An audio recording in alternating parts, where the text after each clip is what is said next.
This is the Extensionists, Conversations with Great Thinkers in Agriculture. I'm Toban Dyck. And I'm Jay Whetter. Hey Toban, how you doing? Good. How are you, Jay? So, Jay, what's the... Right into it. Yeah. Okay. Right into it. Yeah. What is the craziest thing you've ever eaten? Well, I was in China, and I had chicken feet, which isn't... I'm going to get to the more crazy one. But you can have chicken feet at dim sum places here. But I was bound and determined to eat some sort of insect. I just thought I need to try these. And so I said to this guy, Jackie, who is helping us in China, I was there for a canola council tour. And I said, Jackie, I want to try some sort of insect dish. And so he found these mealworms, like it was a bag of mealworms. And he said, as my parting gift from him, it was this bag. And so I took it back to Canada and tried some. I think that's the strangest thing I've eaten. I've also eaten the crickets, the prairie cricket clusters from here, the chocolate clusters. But they taste more like chocolate than crickets. Prairie cricket farms in Manitoba. Yeah. Have you had those? I've heard of them. No, I haven't never had them. What's the strangest thing you've ever eaten? Yeah, it's similar actually. It was in Korea. Jamie and I, my wife and I, were teaching English there, and it was worms. It was but similar presentation. It was in a bag, and it was like deep fried. I think they were silkworms. Okay, that was pretty wild. I mean, so I like crazy. When you say crazy, when I said crazy, I like a flag went up. I'm like, it's not, yeah. How we use different that from what we would. That's right. Eat. So I want to preface that where like it isn't objectively crazy, because these lots of things that I would eat would be considered crazy by others. But it's and interesting. Insects are probably fairly sustainable protein source. There's lots of them. Really, why not? Yeah. I mean, the kinds of proteins we eat. I think it's a very fascinating topic. Like Anthony Bourdain, did you love that guy? Yeah. You watched a lot of his shows? Yeah. So I haven't yet watched the one. Didn't he have a whole show premised on him traveling around the world and eating Insects? Things? Well, like eating things? kind of strange things. Okay. Well, I remember this doesn't seem strange now, but when I saw him do it, the marrow bones, which now you can get at some. He can kind of right, tipping the marrow out of the bone into your mouth. Yeah. Do you remember? Did you ever watch Indiana Jones and the Temple of Doom? And they eat the Mikey brain. Yes. And then they eat like lots of bugs. I just remember the vision of this guy eating like a huge beetle and kind of just scraping it off into his mouth, like you'd eat like what are those artichoke leaves? He kind of just scrape the flesh off, and then you have this hard fibrous leaf left over. It's like eating the bugs. I'm very texture sensitive when it comes to food. Like, what it is doesn't really matter, but it's like it's that the mouth feel. I did not want to say that. You just cringed when I said that. I did cringe. Cringe. Yeah, some people don't like the word moist. Like 99% of the people I know don't like the word moist. Mouth feel. Okay, so we shouldn't have said that. We could have. Okay, I'm glad we did. You got to get it out there. Okay. Well, we're going to talk with Francois Labelle today, and I hope at some point we get to ask him about his brain balls that he ate while he was in Italy. I have no doubt that we'll get there with Francois. Yeah, he's an old friend, and I'm looking forward to this chat. All right, on to Francois Labelle, who is a former executive director with the Manitoba Pulse Soybean Growers. He's also done many things in Manitoba agriculture, and he has an interest in small donkeys, among other things. Miniature donkeys. Miniature. So there's the difference between small and miniature? This is a question we'll reserve for Francois. Okay, on to Francois. But before we start today's interview, we want to thank our episode sponsor, Manitoba Pulse Soybean Growers.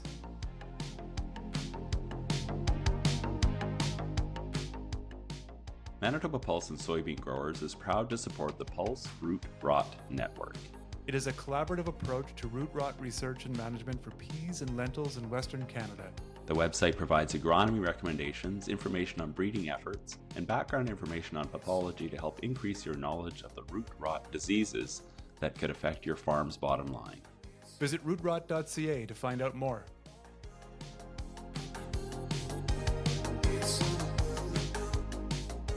All right, our guest today is Francois Labelle. And Francois is a longtime Manitoban involved in various parts of the agriculture industry here, including, 20 plus years as a merchant with Continental Grain, then Agricor, executive director for the Manitoba Pulse and Soybean Growers, and involved in all sorts of other things, including a number of boards, and also has 60 or so miniature donkeys. Do you want to start with the donkeys? Well, we could start with the donkeys if you like. You showed me some pictures. They're very cute. Why 60? What, why not just one? Isn't one enough? Is one peanut enough? Peanut, donkeys, yeah. Potato chips. Potato chips. You can never only have one. Beer. Yeah. And truly, donkeys should always be at least in a pair because they are very bonding animals and very social animals, and they prefer their own kind. Okay. So you should never only have one.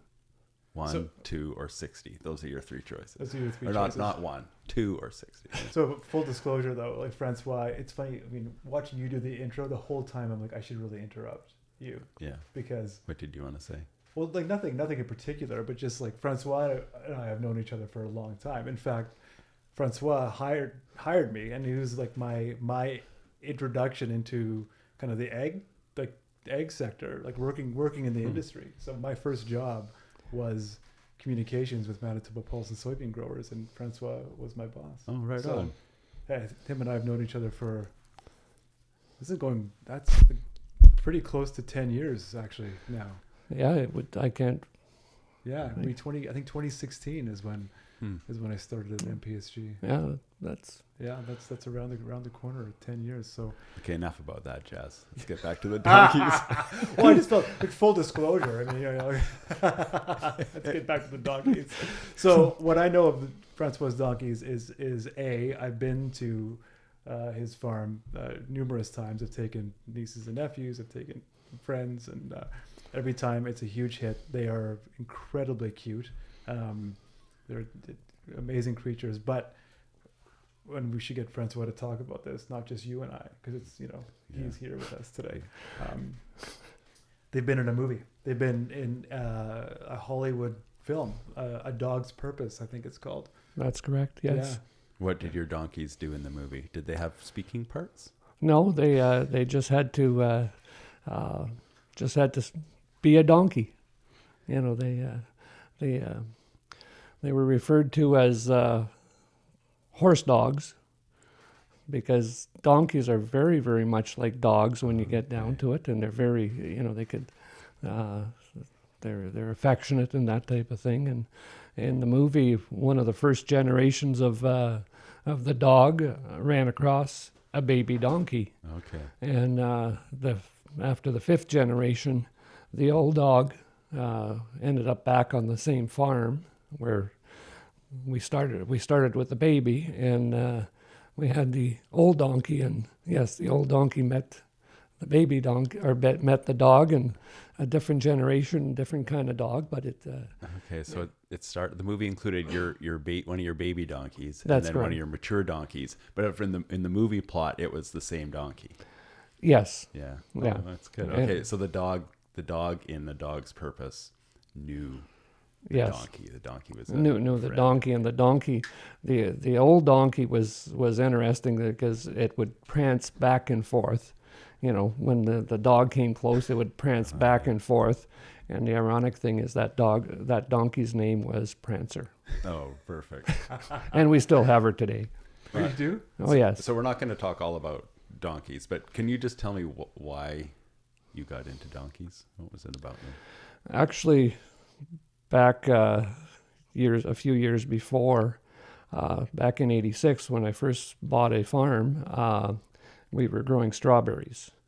And the strawberry industry was evolving and so on. I always say that people like my mother that used to pick 25 pails of berries a day and make jam for the family and go back a few days later and do it again, those people passed on. So the market got more difficult. So we started a small, petting zoo family farm that people can visit. We had chickens and ducks and geese and horses and sheep. And one day I went to buy some sheep from a fella, and he had a donkey, and I always wanted a donkey. So we brought a donkey home, and like I said, you can't only have one. Right. So it evolved, and we increased our donkeys, and then we got into purebred animals, and we showed donkeys, and just. And when did the miniatures become part of your life? The original one we bought was actually a miniature. And what makes a donkey a miniature? A miniature has got to be less than 36 inches at the withers, okay. And anything higher than that would be a small standard, and then a standard, and a mammoth. And just for our lay audience, the withers is just basically at the shoulders, at the top of the shoulders. Oh, interesting. Very, very, very interesting. So, Francois, when I think about talking to you, with you on a podcast, I think about stories. So many stories, and so many great stories. When you think back on your career in agriculture, which I know isn't over, you're still involved and you're still well read, which we want to get to. But what are some of those kind of benchmark stories and moments that just. Oh, you're making it difficult. That's good. Not the hot seat. I just thinking about. I mean, I can recall some of the, like I think you were telling me once about this wild meal that was prepared on your farm, like a big pig roast and helicopters. Maybe I'm getting things mixed up with like a movie. But. No, it was we used to hold a fall barbecue when I worked with Continental Grain. We held a fall barbecue where we'd actually put upwards of 4 or 5 barons of beef in the ground, cook them overnight, for a 12 to 14 hours type thing, and then fed a number of people, and anywhere from 100 to 150 people. And we didn't have helicopters, but what we did normally do is we would get the spray plane over to fly over to kill the mosquitoes and the flies and that type of thing on the farm. It was. Did you do that while the guests were there? No, we usually tried to do it in the morning before anybody showed up. Smart. But you only got about 8 or 12 hours, so like by later in the evening, the flies would be out. But that usually didn't matter by then. That's right. But you traveled around the world with Continental Grain. That's correct. And I saw one story about some strange thing you ate in Italy. Oh. Ate all kinds of strange things. Do you know what I'm getting at? Yes. Deep fried brains balls. Yes, I didn't know brains had balls. Yes. What were they? Oh, they were just little round balls of brain. Of brain that were deep fried. And what animal's brain? I really don't know right now. How were they? Were they surprisingly good? Yeah. I suppose you could deep fry anything and it might taste good. Well, you put enough breading and spice on just about anything and it's edible, isn't it? Why was that so noteworthy for you? Just because it was brains, or what was? I think it got to be more noteworthy afterwards when you started hearing about all the potential diseases and problems that you had associated with, the brains and the spinal and some of those crazy things. Do you think that's the strangest thing you ever ate? I'm not sure if I didn't run across some other strange things. Like I remember we had some little fish that were about 2 inches long, and that they were all you could see were there were 2 eyes, they were white. There were 2 little black eyes, and there was another little hole in the bottom, a little black hole in the bottom. And these things were extremely expensive, and they were only available for about a 5 to 7 day period off the coast of Spain. And we were in Spain, had that as an appetizer one day for lunch. And Not live. no, Okay. no. Yeah. I was going to ask the same question. No, I would draw the line at that. Eating a live fish. A live fish or even live insects that people ate and so on. Yeah. But I did have a request one time from a group of Japanese people that were touring our facility, and we were cleaning lentils actually, and there were a lot of grasshoppers in there, and they were wanting us to dry the grasshoppers, and we could export them to Japan. Okay. I mean, there's a lot of insects in cuisine around the world. Yes. So grasshoppers in Japan is a thing? Well, I guess it was. They really wanted us to do that, but unfortunately, the way when you handle them, they end up in a bin and they heat real quickly. Yeah, right. So we weren't going to touch And that. store them separately. Yeah. Yeah. Well, it'd be interesting. I mean, that could be a side business for people in southern Saskatchewan and southwest Manitoba, where grasshoppers are a problem often. Well, some years, but some years, a lot of years not. Hopefully, but grasshoppers have been a problem on years. So you weren't in Italy and Spain to eat brains and insects and little fish. What were you doing there? Merchandising. Actually, at that time, was merchandising lentils. Lentils. Yeah. And that was, I mean, we think of lentils and peas as a huge part of the prairie agriculture economy right now, but you were there kind of in the early days of both of those crops. What was that like, seeing that growth? Yeah. When I started and first got involved in peas, I'd say there was like 85,000 acres of peas in Western Canada, and about 60,000 of those acres were within probably an hour of Carmen, which is where my home base was at the time. But they quickly moved to Saskatchewan because there was 2 pockets in Saskatchewan, and they were doing very well. And it was around the same time that we started having a disease issue in Manitoba that was killing off our peas. And we were able to grow or get 60, 70 bushel crops in Saskatchewan, and we're getting 20, 25 bushel crops in Manitoba. So they quickly disappeared. What was the yield before that disease came in? The first years that I was in peas, like we were 35 or 40 bushels of peas was not unheard of. And actually, peas were at that time, a lot of growers found them to be mortgage savers. Was that right? Because they were one of the few crops that you were able to market without quota. Okay, okay. Outside of that, right? Yeah. And this was when exactly, Francois? What year or years? 79, 80 is when I first started dealing with peas. And you're also dealing with lentils. Sorry, I'm going to get the lentil acres, and then you can. Yeah. So you're Shut up, Jay. 85,000 acres of peas, mostly in Manitoba. What was the lentil crop like, and where was it being grown? Lentils at that time were being grown in Saskatchewan. There were some in the basically, I'd say the first areas, and I don't quote me on it, I could be wrong, but it was mainly in the Regina Plains area, and the drier area. They didn't go that far north. They didn't go into the darker soil zones up there and so on. The moisture was an issue. And growing them was an issue at start, and they started in that area, but. And then same number of acres, or tens of thousands, not much more than that. Oh, I think 78, 79. I don't know if there was 25,000 acres of lentils in Saskatchewan. But wow, that's changed so much. Yeah. Well, it changed a lot. There was a lot of work done at market development and that type of thing, and we got into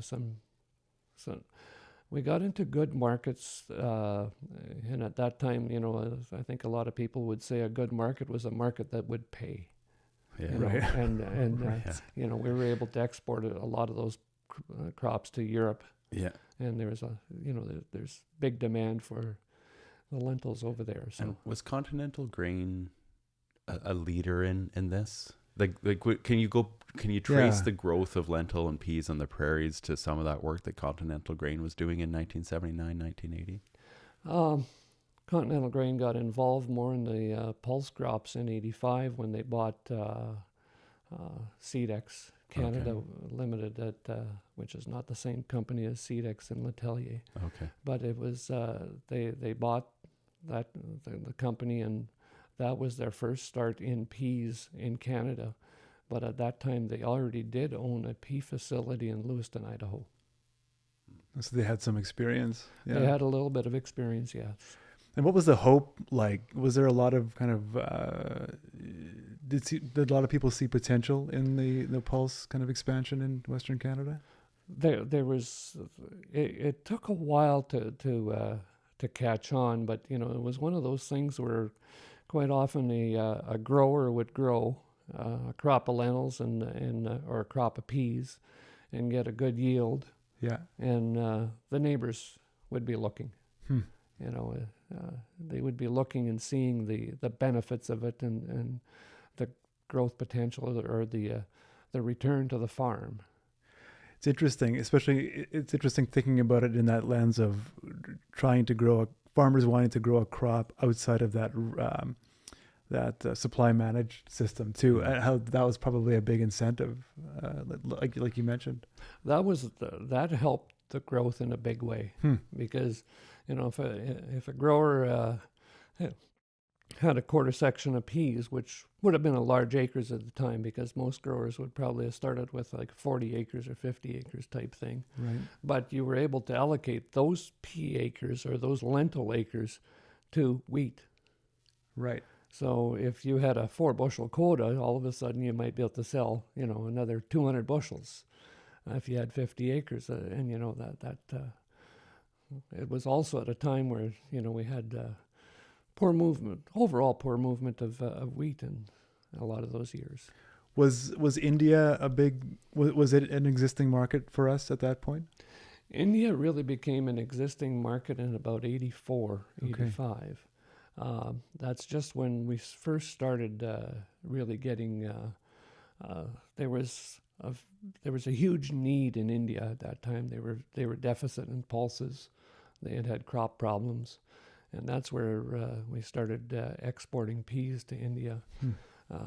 One of the big things as well exporting at that time is I think that was probably some of the start of shipping product in containers, bag containers. Interesting. And what was the advantage for containers of containerization of peas going into India? A buyer in India didn't need to buy a 5,000-ton parcel. They could buy, a couple 100 tons and get it shipped over a 2-3 month period. So it fit better into their marketing over there as well. Right. Huh. And being able to seal a container and knowing that what you loaded here on the prairies, and it was exactly what the buyer got in India. That wasn't really the advantage at that time. It was more just the small lot sizes. The small lot sizes, I'd say. Yeah. That advantage of the buyer getting what they really wanted and so on. That was, I think, more of an issue in Europe at that time. If they wanted a number one lentil with such a characteristic, they could get it. When you think of growing an industry within the prairies, like, was it people, or was it the market that drove this, or was it visionaries like you who saw the potential for pulses and helped bring it along, or was it just the opportunity was there sitting in our laps just waiting for us to grow the crops? Yeah. I think it was multiple factors. It was all of a sudden, the increased interest in finding to diversify our crops to get away from certain things such as the quotas and so on. Mm-hmm. There was quickly realized the benefits of growing some of these crops as well. And market potential all of a sudden came along. Really, the first peas that we started shipping out of even out of Manitoba when those acres first came along, were going to Cuba. That's interesting. And going to the Caribbean. At the end of the Second World War, or during the Second World War, there was all of a sudden pulses were not able to be shipped from India to places like Trinidad, which were a lot of East Indian people who settled there, and they weren't able to get their pulses. So we started having some shipments out of Canada. And that was probably the real start of the peas. Before that, the peas in Western Canada were basically grown in Manitoba, were grown for the soup industry. So companies like that we could remember, like Catelier. Really? Catelier. Catelier, yes. Catelier, yeah. You know, how that started. But then we were, some shipments of peas were going to Trinidad. And actually the company that started Seedex Canada, which was started for peas only, they started shipping peas there and, had a deal in Trinidad for receiving the peas, etc. And the Caribbean was getting pulses from Trinidad. And then eventually in the late 70s, early 80s, it started, all of a sudden, Cuba was buying peas. And actually, those peas for Cuba were bought by Export Club from Russia and shipped to Cuba. Like Russia was, the USSR was supporting Cuba. So we started shipping more and more peas there. And that started, we were shipping cargo ships, small cargoes, 7, 10, 12, 15,000 tons of peas going to Cuba. Well, pulses are such a great rotation crop. Yes. With an oil seed or with cereals. I'm putting soybeans in the pulse. You wouldn't be the first, nor the last. So, I think it would be, good to have more pulse acres. But in terms of the market and the rotation, are we at the right size now on the prairies for the pulse crop? That's a big question. That's a big question, and it's like what developed the industry. A lot of factors. What'll limit our acres is a lot of factors. How much from let's say what's happened in the last couple of months. Political turmoil. What will that do to our markets? That type of thing. And I say the last couple of months, but I think we can go back further than that. Like some of the problems in shipping or selling product to India, to China, and that type of thing. They've become huge markets. Pulses. All of our crops in the prairies are highly dependent on export. So is our livestock. But pulses in particular, I think almost all of them are exported. There's not a huge domestic market. Well, the domestic market that we've been able to develop more and more is the value-added market for the proteins and so on. The roquettes and that type of thing. Yes. Yeah. Right. Of course. I'm interested in you were probably kind of at the head of some of these. Like, what was it like to establish a new market for a crop? Like when you're traveling with Continental and you're visiting countries, and like, were you ever a part of that? Like, just suddenly there is a new customer that represents this amount of kind of business or what export potential for Canadian farmers. Well, I'm very curious about that. I can honestly say in my time with Continental Grain, I wasn't the one that would do that would help to do that. Probably more important was building our team within Continental, because we had a tremendous office in Geneva that had contacts all over the world. So we were able to I traveled to Geneva. We'd spend time in the office. We'd have meetings there, share information and that type of thing. And then all of a sudden, maybe 6 months later, you'd get a call that Algeria wanted to buy lentils and beans. Can you do something?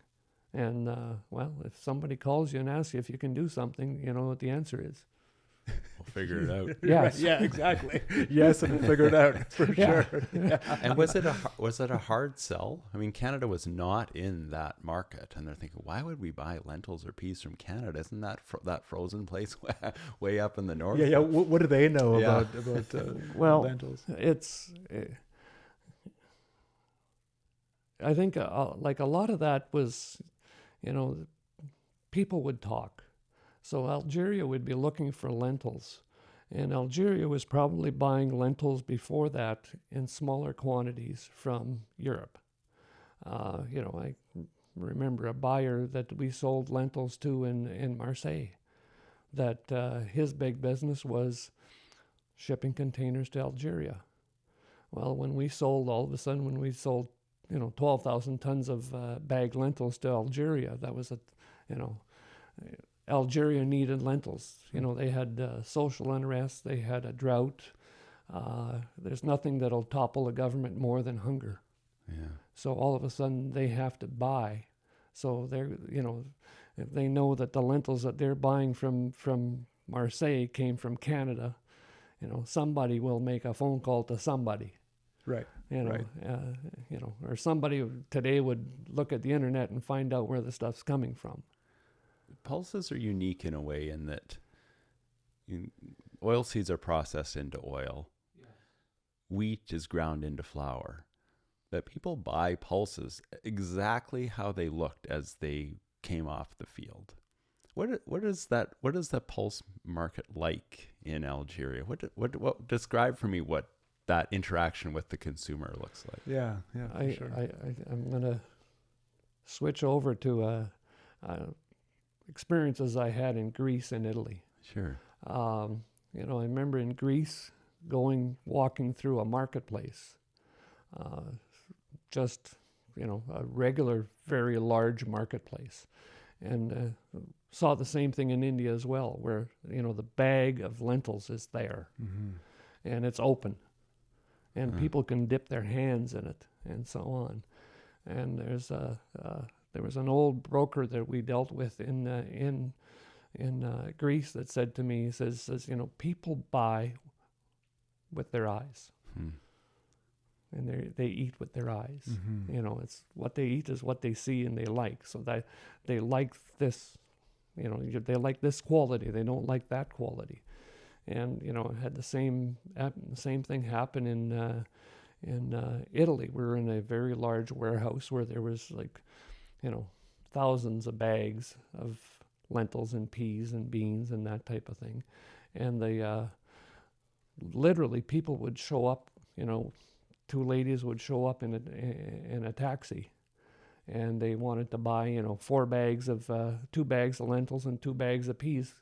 And literally they would look at them, yes, we'll take this one, we'll take that one type thing. And they would buy that, and they hand out the cash to Mario, and it was the guy's name was Mario. Okay. They'd pay it to Mario, and literally, I picked up the bag and carried it and threw it in the cab, in the trunk of the cab. And you were there for that. Oh, Yeah, that would have been so valuable. But you really saw how people interacted with that product. So when you come back to Carmen, and a farmer is saying, "Hey, why did you downgrade my black beans because they're slightly purple," or they're and you're like, you're drawing from that experience, right? So you can just say, well, this yeah. is why, if they're not perfectly black, we can't pay you full price. And then you tell this story. That's exactly the type of thing that we'd run across. And I'd probably the worst side of that is you'd run across somebody who said, I grew them, I harvest them, I don't want to hear about it after that. I just want my money and run.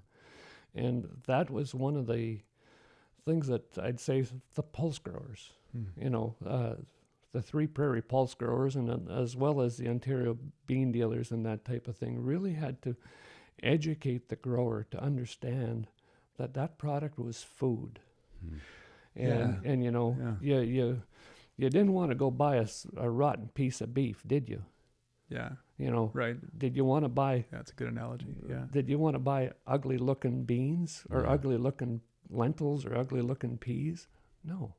You know. Yeah, but it would have marked a shift in how farmers think about their crops, right? Because they never had to consider that before. That exactly. Like Yeah. you know, I think things like Warburton, Right. you know, all of a sudden bringing back to the grower the quality, dealing with canners on the beans and so on. Like, you know, some of the experiences we've had with the canners, all of a sudden when they start telling us their experiences of running across undetonated bombs in showing up in potatoes that were harvested in Belgium. Oh, okay. That were I see left- where you're going. left Like over from- literally. Yeah.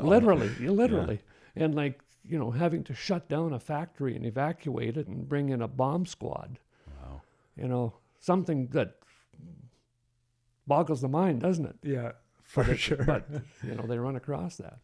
And why, you know, how people, again, buy and eat with their eyes. A can of beans, when you open the can of beans and you see these little rolled up hulls in the top of the can of beans, what's it look like? Yeah.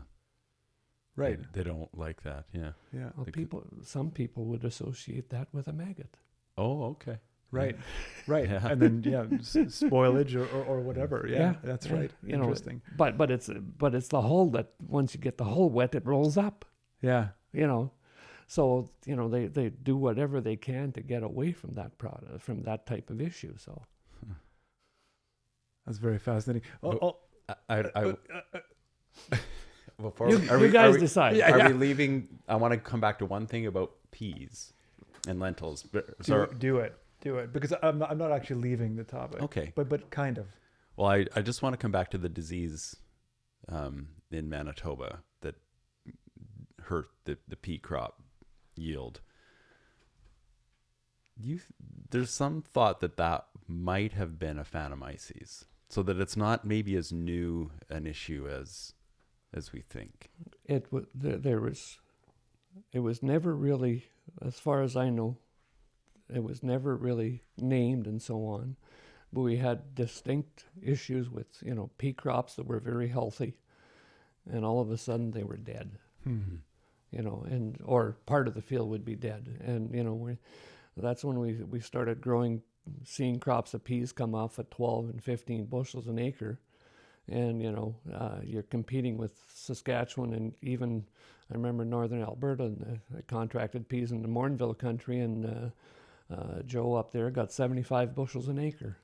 So it's really hard to compete with, you know, a $5 product, at 12 bushels an acre, which is giving you $60, which compared to somebody that's getting, you know. 75, Yeah. Yeah. No, that's wild. I was going to go with... take it to a different place where you mentioned people buy with their eyes, and you've experienced that over and over again, which is I think a really interesting point in like, I don't know what, you know, part of this podcast is we talk about extension and how, you know, the importance of taking innovations and research and extending it to a wider audience and how that's done. And I think the same is for not only do people buy with their eyes, but they also learn with their eyes, and like that tactile, you know, nature of you know, Jay and you and I have talked about this, like, you know, what would it be like for like a research presentation to actually have physical props, right. To show kind of what's happening in a process, or kind of illustrate their research findings. But in all of your experience, Francois, like certainly you've taken in all sorts in terms of kind of effective extension techniques or habits or processes. What are there any that kind of stand out to you as something that you know we should, as an industry, kind of lean in more?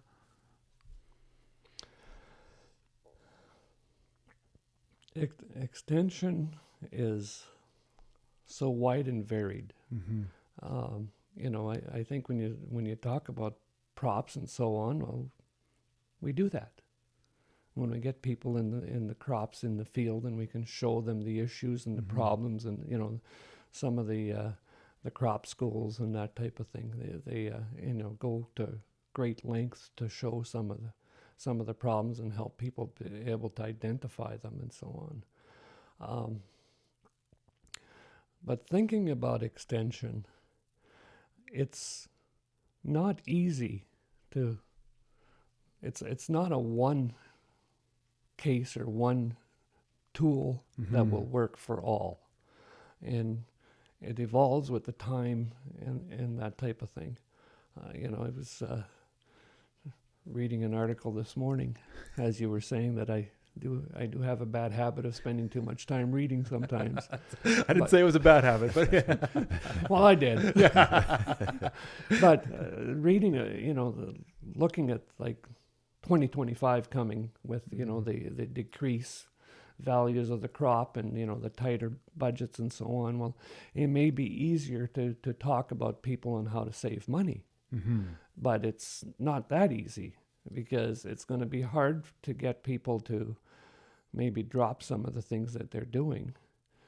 But if they could be shown that maybe some of the things that they're doing are costing them money and not making them money, so how do you get that prop out there? Right. Right. And I think, we've been able to do that. And I think when, you were at the Pulse Growers at the same time as I was, we could easily show this will return you X, or this is costing you X. Right. And, things like on-farm research, but true research, not demonstration, but true research helps people to understand some of those things, and so that they can take that and apply it. But then after that, one of the things that's really required, I hate to say this, but the extensionists need to be able to sell it. And, maybe they need to take a selling course sometimes. Yeah. Yeah. You take a selling course and they say, and you say you're going to try to sell the tractor to somebody today, and the farmer's going to tell you, I'm not buying today. Yeah. Yeah. Well, I gave you a clue. Yeah. He's not buying today. Right. But doesn't mean that tomorrow he's not going to be wanting to buy a tractor. But today he's got something else on his mind. Right. So extension is marketing an idea, just like you're marketing a product. That's correct. And people marketing products should probably understand extension fairly well as well, so that they could probably do a lot better selling if they have good information and not biased. And yes, I'm an anti-snake oil salesperson. Well, that's probably good. I think that's great. I think you're in good company. Yeah. And it seems to be there's more and more snake oil out there. Maybe that's just we're blinded by the time we're in, but I mean, do you feel like there's more product that maybe doesn't have the meritorious rigor behind the preparation of the research into selling it? I think when we look at how beneficial some of the on-farm research has been to show that some of these things that, I remember one of the first times I heard a presentation about a grower that said, it was a grower from Iowa that said that he did the research, did an on-farm trial with, that was replicated, etc. He did it proper, and then he had 3 years of data about this product that he was using, and it was not working. And it was, it was costing him money to use it. So the salesman came along the next year, with his order book ready to take his order, and he showed him the data, and he asked him, why would I buy it? And he says, the salesman left. So is it worth it or not? I know that some of these products will work some years and may work other years. They might work in some areas. They might work in some soil zones and might not work in other areas. There might be a lot of application issues and so on. But at the end of the day, if it works, it works. And if it doesn't work, it doesn't work. And if it doesn't work, it's costing you money. You're a proponent then of on-farm research. Are the associations, some of the commodity associations, are are pivoting to a focus on farm research. You think that's a good idea? Well, I think I had an awful lot to do with the pulse growers getting involved in on-farm research in a bigger way, and I think that answers that. Yeah. If he would have said no, I would have challenged him on it. Yeah. And, I think that's a really key extension-related message. Rather than saying don't use these products that might be snake oil, try a limited on-farm trial. So how do you, and you made the point about 3 years, which I think is really important. But how does a farmer set up an on-farm trial that works and that gives reliable results? It's interesting, now when you look at just about every crop group across the prairies, and even some even from what I know in Ontario, that the crop groups will work with growers to do on-farm trials. And if the grower has an idea, get hold of the crop group and see if there's interest in that type of thing. If they're not, there are still private groups or private researchers that would help to develop an on-farm trial and collect data and that thing. Obviously, those would probably be more expensive, but it's something to weigh the benefits of that. But that's why I say demonstrations are basically of very limited value. I remember I had a grower one time that he was growing. He did a trial. It wasn't research, but a demonstration where he seeded half of his field, half of a quarter one way, and he did something on different on the other half, so the other 80. But it was in the Red River Valley where you've got a very pronounced slope from west down to east, and it was a wet year, so the eastern half of that field was wet and had more standing water than the western side, and it was obvious because you could see it through the summer. Right. Well, that's so the trial was split north-south, not east-west. That's correct. Yeah. Right. Things like that. So that's why a properly set up trial is so important.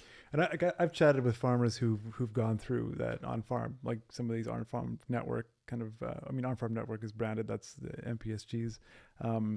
This on-farm stuff. They really like it. Like it is that kind of. It hits home with them. Each person that I've talked to, the importance of research. They see how it's done. They see kind of the process, the protocols, the sensitivities, and then the data that comes out of it. I haven't talked to anybody who hasn't gained an appreciation for research as a whole after having completed one of those trials in their farm, which I think is incredibly valuable, right? Probably the biggest thing is, as well as they're able to live it every day. Mm-hmm. If they want to walk in that field every day, they can. Mm-hmm. So there's such an ownership of that research. I just can't help but thinking of the woman, the home cook buying lentils in the market in Greece. I mean, it's almost like on-farm research is like holding those lentils in your hand and seeing the value or not of a practice. Same that market in Greece that I went to, there was also fish there. It was a large fish market as well, and you'd see the fish that they'd look at, and you'd see that fish that was starting to fall apart a little. Well, no one would buy it, right? Because would you buy a fish that's half rotten? No. Would you buy lentils that were half rotten? No. Yeah, I know. Would you buy a crop product that was not working? Not working. Yeah, that's right. It might not be as easily visual as looking at that bag or that fish or that piece of beef or so on. But, if you have that 3 years of data, it might drive you to, get the old gray matter working and making a decision. What was it like? I'm going to depart. Are you? Yeah, go for it. What was it like starting or being a part of the process that started a crop group like Manitoba Pulse and Soybean Growers? It was interesting because when I started the Pulse Growers, there was a need. Again, we had an imbalance with government programs that were actually really, being favoritism to things like the wheat crops. It was one of the stabilization programs. Don't ask me which one it was, but it was one of the stabilization programs.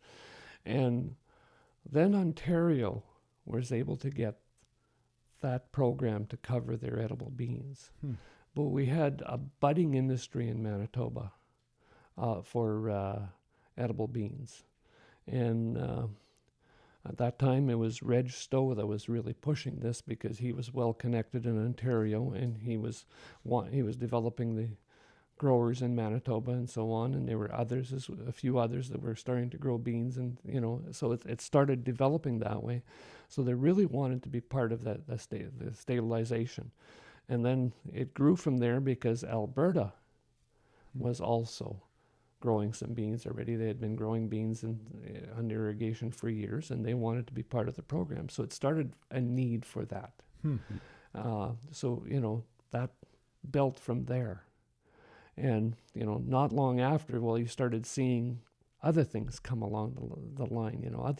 Other issues that needed attention and that type of thing. Everything from transportation, pesticide issues and that type of thing, and just things started rolling, and there was more and more to do, and there was there was good people involved, and people that were very interested in seeing growth in the industry. And this Reg, right? Reg Stowe, yes. Yeah, Reg Stowe. So were you a part of those discussions then when Reg was reaching out to people in Manitoba, or kind of?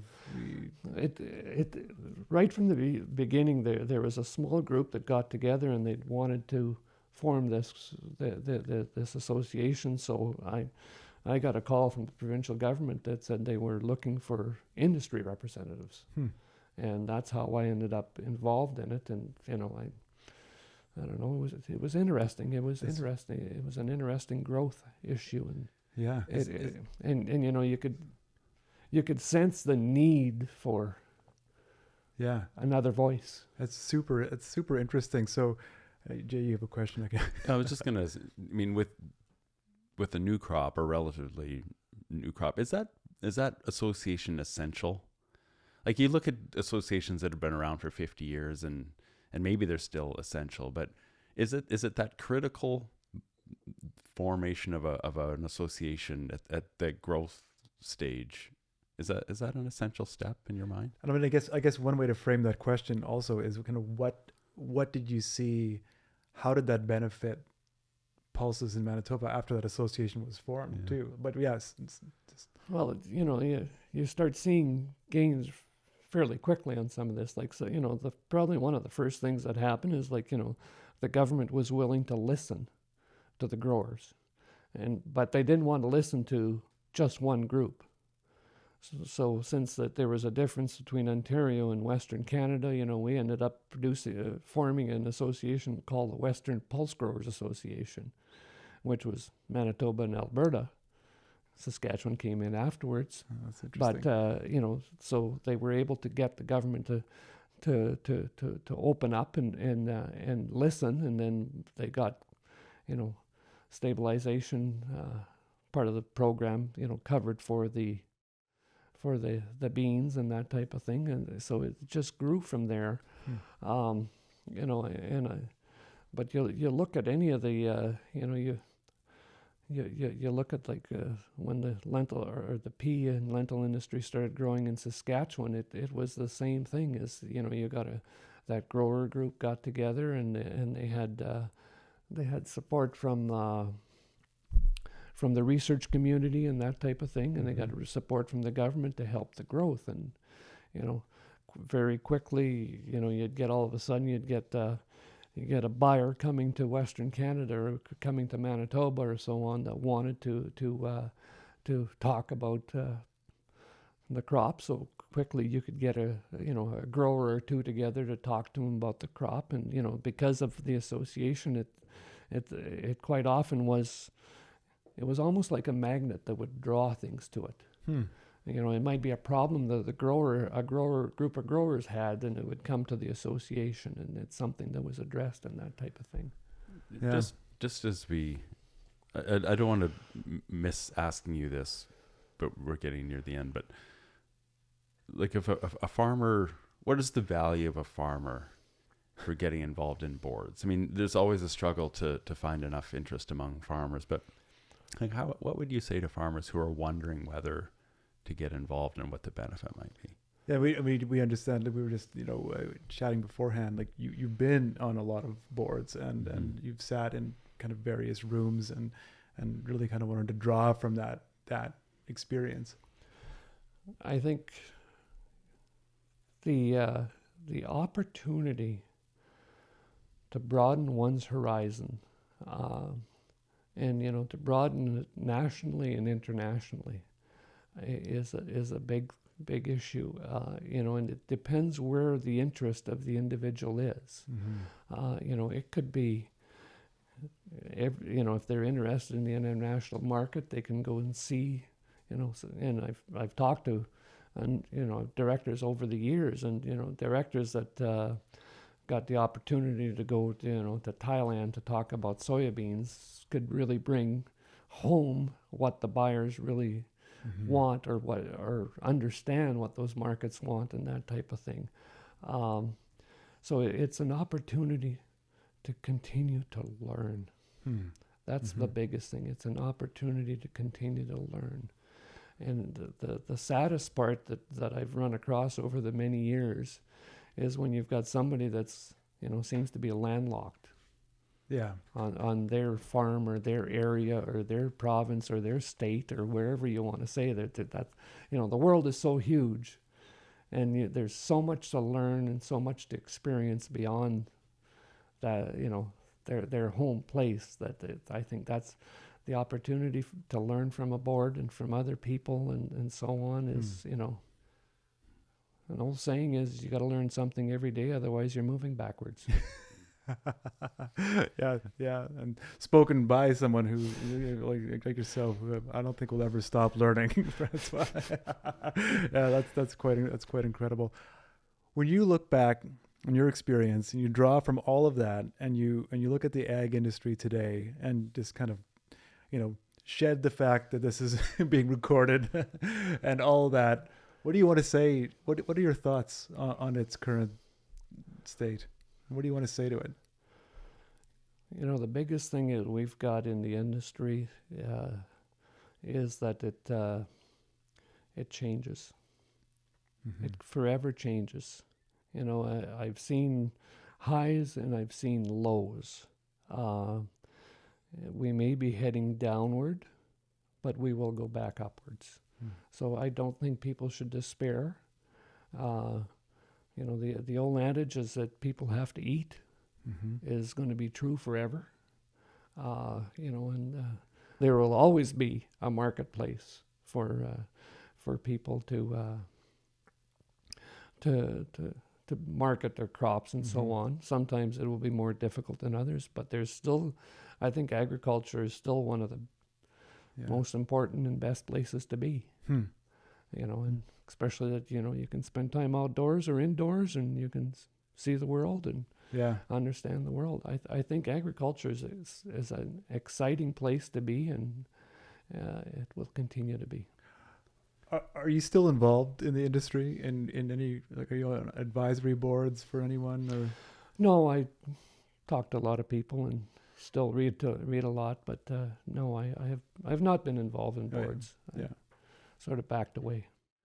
Well, you're the only member of the Manitoba Miniature Donkey Association. Well, I don't know if are you the only member? Yeah. Well, we don't have a Manitoba Miniature Donkey Association, but there's the Canadian Donkey and Mule Association. Okay. There's one. Okay, good.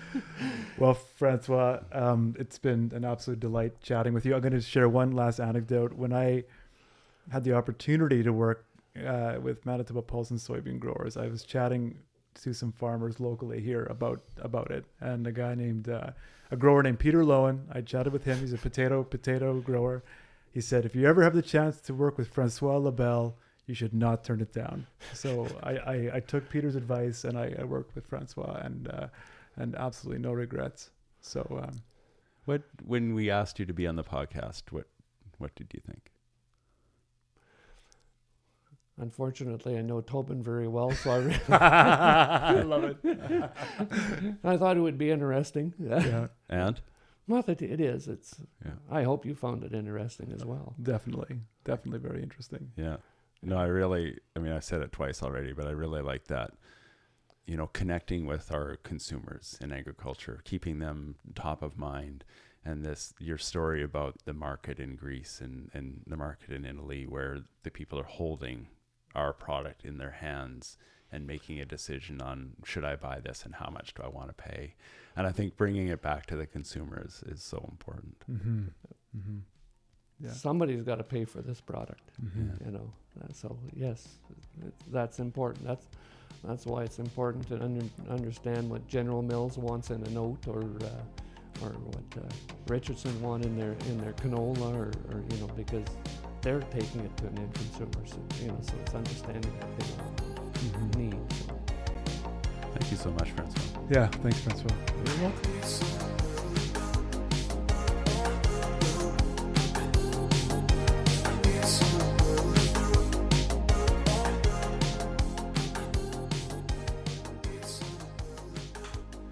So that was a great conversation, but there's something I gotta address. The elephant in the room, as it were, would be you came back to this numerous times. It's time in Greece where the consumer had to touch and feel the lentils and how important that was for you. So And everyone else get your hands out of my lentils. I've known Francois for a long time, and so I could go on, but I just had a really strong visual, of a market with these like big burlap sacks of lentils and beans, all different colors, and this like little person behind all these, and then this woman coming in, like feeling all of it, or looking at them. It was just a really striking visual in my head, and it's this notion where you're connecting with your consumer, and so as you're visualizing how someone is going to interact with the grain or the livestock you're raising, how they're going to see the cuts of meat or how they're going to see the end product. Yeah. And we don't have that clear connection right from the combine to the end user like we do with pulses. It's as it comes off the combine, and I said that in the podcast. Yeah. As it comes off the combine, it's exactly how this woman in Greece is interacting with your product. And I think it just brings home the importance of quality and keeping your customer in mind at every step of the way. Yeah, no, it's true. I mean, I was struck with that. I grew black beans one year. Great experience. And yeah, you can't help but like your sample is really important. Like how it comes into the hopper becomes very important, because ultimately that's how you're selling it to the buyer. Like Western bean or whatever. Yeah. That's how they're buying it. And then like if you see a seed with a bit of a blemish on it, I mean that seed will be stands out. Well, and it'll be on someone's plate, likely overseas, right? Yeah. That same bean with that same blemish was on my field, right? Will travel around the world, and and a person's going to put a value on your beans based on how it looks in that bag. For sure. I mean, you can when you go to a superstore or wherever, a grocery store, right? You see the bags of beans. I mean, that's very little processing has happened, right? Like very little has happened between the combine and that bagging process. It is fascinating. So, I mean, for all of the things we talked about with Francois, that message about keeping your consumer in mind and visualizing that woman in the market in the Mediterranean. Yeah, that was my favorite part. Well, when I think of Francois, I just think of somebody who is full of stories and is just so acutely aware of almost every element of the chain Like he's been connected to almost that whole line, and it's been, it's very interesting. And so out of the stories he told, what was your favorite? Oh man, you're putting me on the spot. I always liked the he may have told it to me a little bit differently, but the those big meals he would have at his small farm near Carmen, and it would draw people from like all over like the world, essentially all over, well, Canada, the States, but I remember the first time I heard it, it was really fascinating, because it's just, you think of Carmen, or you think of this area too, it's like, it's very kind of insular and small, but it isn't, and Right. or And needn't be. All of his donkeys. What his donkeys are. You got to go. When I think you got to go to donkeys, his farm. I think of Shrek. Yeah, no, I definitely want to go there and see all of his little tiny Oh, donkeys. they miniature donkeys are just the best. We always 36 inches high at the withers. At the withers, we learned about withers. So Jamie and I always leave his farm thinking we need to get donkeys. Oh yeah. Yeah, because they're just sweet. Yeah, affectionate. Yeah. Anyway, it was a great sign chat. off. Sign off. It's time to end this one. Thank you to our episode sponsor, Manitoba Pulse and Soybean Growers, who are urging you to prepare for the upcoming growing season by checking out their latest fact sheets for growing field pea, dry bean, soybean, and even new crop introductions such as faba bean and lupin. These fact sheets provide important information for managing weeds, insects, and diseases in all annual legume crops. Visit manitobapulse.ca to find them. This has been the Extensionists. I'm Jay. And I'm Toban. Till next time. This has been a Burr Forest Group production. We also want to thank the people you don't see. We're here, we're chatting away with our guests, but there's tons of people who work behind the scenes to make this podcast happen. Ryan Sanchi is our director. Ashley Robinson is the coordinator. And Abby Wall is our producer and editor.